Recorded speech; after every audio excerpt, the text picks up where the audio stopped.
D24 news కి స్వాగతం. తూర్పు గోదావరి జిల్లా గోకవరం 30 సంవత్సరాల పాటు మందకృష్ణ మాదిగ ఎంతో కృషి చేసి ఎన్నో పోరాటాల ఫలితంగా పాల్గొని వర్గీకరణ సాధనకు ఎంతో కృషి ఈ రోజు సుప్రీంకోర్టు అమలు చేయడంతో మాదిగ సంఘాలు హర్షం వ్యక్తం చేస్తూ దేవి చౌక్ సెంటర్లో ఉన్న డాక్టర్ బిఆర్ అంబేద్కర్ విగ్రహానికి పూలమాల వేసి పాలాభిషేకం చేశారు.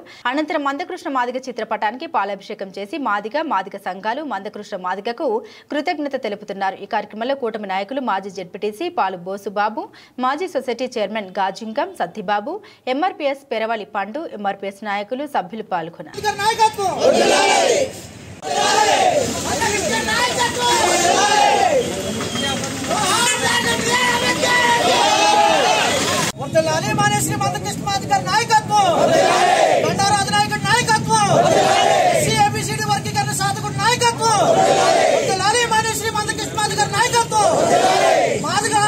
ఈరోజు ఒక మన సుప్రీంకోర్టు అత్యున్నతమైన న్యాయస్థానం మనకి ఒక జడ్జిమెంట్ ఇవ్వడం జరిగింది నిన్న రోజున.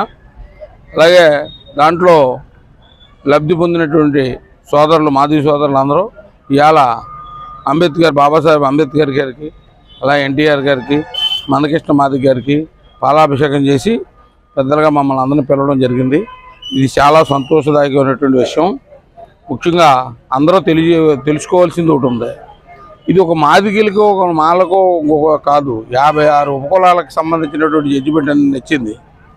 అలాగే చంద్రబాబు నాయుడు గారు ఇచ్చేశారు, లేకపోతే వాళ్ళు ఇచ్చేసారు కాదు, మన 29 రాష్ట్రాల జనాలకే ఒకటే జడ్జిమెంట్ ఇది. ఇక్కడ చంద్రబాబు నాయుడు గారు కానీ, తెలుగుదేశం పార్టీ కానీ, లేదా ఇంకో ఇతరగా చేసింది కాదు. ఇది మన భారత రాజ్యాంగం ప్రకారం మనం ఏర్పాటు చేసుకున్నటువంటి సుప్రీంకోర్టు ఇచ్చినటువంటి జడ్జిమెంట్ని మనం అందరం కూడా గౌరవించి తీరాల. ఎందుకు గౌరవించాలంటే అది మన బాబాసాహెబ్ అంబేద్కర్ రాసినటువంటి రాజ్యాంగం నుంచి వచ్చినటువంటి సుప్రీంకోర్టు అది. అందుకని మనం ఈ జడ్జిమెంట్ని ఏమాత్రం మనం గౌరవించకపోయినా బాబాసాహెబ్ అంబేద్కర్ని అవమానించినంతగా దీని యొక్క పరిణామం వెళ్తుందని నేను అనుకుంటున్నాను. అలాగే ఎందుకంటే ఈరోజు మంచైనా చెడ్డైనా మనకి తుది తీర్పులు చెప్పేది కోర్టులే. కోర్టు అత్యున్నతమైన న్యాయస్థానం మనకి ఈ రీతి నడవడానికి మనకి సూచించింది. ప్రజలందరూ ఏ విధంగా ఆందోళన చెందకుండా అందరూ కూడా ఒక సమిష్టి భావంతో మంచి ఆలోచనతో వెళ్ళి ఈ యొక్క జడ్జిమెంట్ని అందరూ ఒకే రకంగా సేకరించి ఈ యొక్క మంచి పరిణామానికి నేను చాలా సంతోషిస్తూ సెలవు తీసుకుంటాను. డాక్టర్ బిఆర్ అంబేద్కర్ జోహార్ జోహార్ జోహార్. మరి ఈ రోజున నిన్నటి రోజున సుప్రీంకోర్టు ఏదైతే మాదిగలకు సంబంధించి మరి దేశమంతా ఒకటే తీర్పుగా మంచి తీర్పు ఇవ్వడం జరిగింది. ఆ తీర్పుని మేము స్వాగతిస్తున్నాం. మరి మా మాదిగ సోదరులందరూ కూడా ఈ తీర్పు మరి ఉద్యోగాలకి అవకాశాలకు ఉపయోగపడాలని మేము కోరుకుంటున్నాం. దీనికి ముందుగా మందకృష్ణ మాదిగ గారికి ధన్యవాదాలు తెలుపుకుంటూ, అలాగే దీనికి సహకరించిన చంద్రబాబు నాయుడు గారికి, పవన్ కళ్యాణ్ గారికి, లోకేష్ బాబు గారికి కూడా మేము ప్రత్యేక ధన్యవాదాలు తెలుపుకుంటున్నాం. ఎందుకంటే ఇది గత కొన్ని సంవత్సరాలుగా పోరాటం చేస్తుంటే ఈ పోరాటం ఇప్పుడు ఫలించడం చాలా శుభపరిణామం.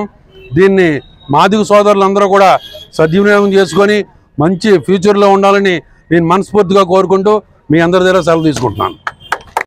నేను గోకవరం మండలం ఎంఆర్పీఎస్ అధ్యక్షునిగా కృష్ణన్న గారు అడుగుజాడల్లో నడుస్తూ వర్గీకరణ సాధనకి గత 30 సంవత్సరాల నుండి 1994 నుండి 2024 వరకు ఎన్నో పోరాటాలు త్యాగాలు చేసి బలిదానాలు చేసి మేము వర్గీకరణ సాధన దిశగా ముందడుగు వేసాం.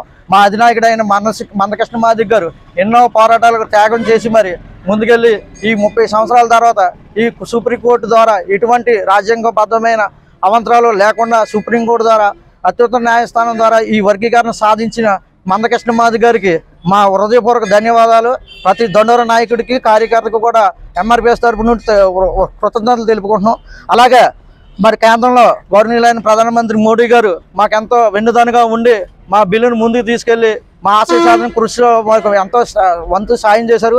అలాగే మరి రాష్ట్రంలో గౌరవనీయులైన చంద్రబాబు నాయుడు గారు మన ముఖ్యమంత్రి గారు మాకు కూడా ఎంతో వెన్నుదన్నుగుండి మాకు వాగ్దానం ఇచ్చి ముందుకు తీసుకెళ్లి మరింత ముందుగా నడిపించారు.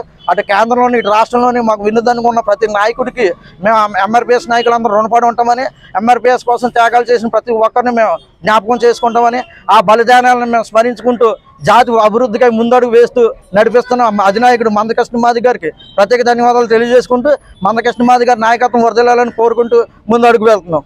జై మాదిగ, జై మాదిగ.